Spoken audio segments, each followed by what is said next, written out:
Hi again, and this is part 2 now of the wonderful journey that God did for me concerning Angeline. Now, on the Friday night before I left to fly to the Philippines, I was quite sort of nervous and a bit downhearted, and spent time in prayer with the Lord and gave my love a ring on Skype, and we had a nice time of prayer and encouragement. Finally, about midnight on the Friday, my brother picked me up and we travelled to Heathrow, London.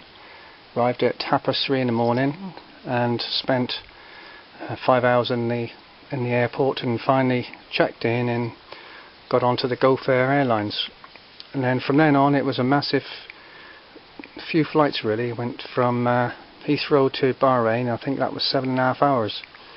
But the time went by and I spent the time in prayer and watching some DVDs and listening to music and eating a nice food on the plane.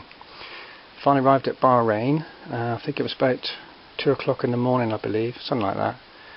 Anyway, there was an 8-hour overlay at Bahrain, so that was a very long time of waiting around.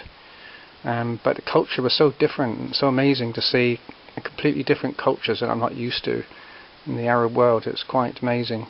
I then caught the next flight, and that was a 9.75 hour flight, and we finally landed in Manila about 5 o'clock in the evening. And then that was the most scariest part, was landing in Manila, because I know that Manila itself, population of 15 million, is quite a dangerous place to be for a Westerner, and if out for being robbed maybe, or even kidnapped if you're in the wrong place. But the Lord was with me. I trusted in His mercy and His goodness, and went down to the checkout places and that, and one of the guards there asked me how much I would give him. So I was already had some idea what would happen, and I knew that maybe some of them like to have some kind of cash in hand just to help them let you by. So I just gave him a small amount of cash, and he was happy, and I was on my way. Finally arrived at the terminal to pick up all the baggage, and I've seen ages waiting for it, sort of wondering, oh Lord, where's my luggage to? Is it going to come through? And finally it did. And a deep breath, and walked out through the airport doors into the hot, humid Manila atmosphere. And then the Lord directed my paths, and one of the ladies there said, oh, your taxi's down there, which I never knew about. I didn't know I had a taxi. And finally ended up down another section of the out in disembarking area, and I had a free taxi then to the airport hotel, which was only 2 minutes away.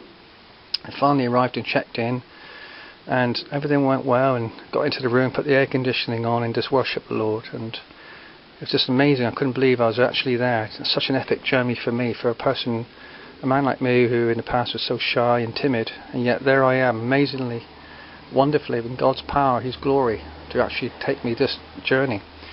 Then the next morning, I finally caught the local airline, Philippine Airlines, PAL, and hour-and-a-half journey then on a lovely plane to Cagayan de Oro City, the city of gold, or Golden City. And on the plane the Lord directed a chap who was working in Jakarta, I think, and he was a Christian. He sat right next to me, and that encouraged me that the Lord was with me in everything.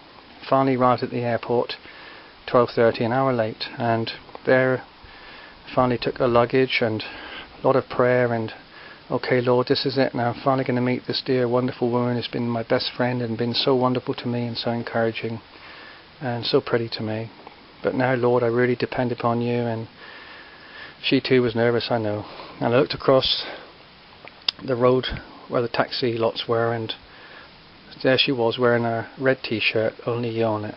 And I waved to her, she waved to me, and I walked across to her, and she gave me a lovely kiss and a big hug.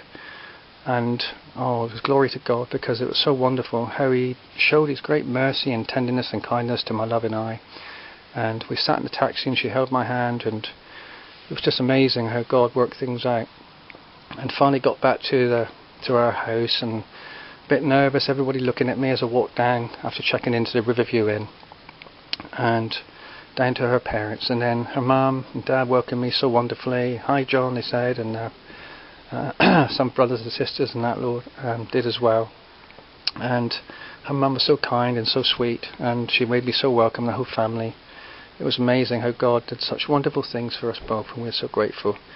and I asked my mum for permission for our daughter to escort me each day, and that's the beginning of our journey. We had a wonderful meeting together, and when I got to my accommodation in the evening time, I just praised the Lord and worshipped Him and began to fill out my diary of God's wonderful mercy, that after 6-7 months of getting to know each other, He wonderfully brought us together by His mighty and powerful hand. He glorified Himself in a wonderful way, and we give Him praise and glory.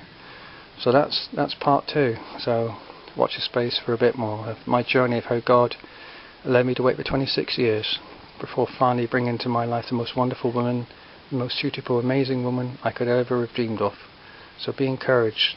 Never take second best. Allow God to lead you to the right person, and you'll know in your heart she is the one, because you'll be so amazingly compatible, so amazingly soulmates, that you will almost be thinking and knowing how the other person feels straight away, because you're so alike, because God is the one who knows your heart, personality, and chooses the right person for you.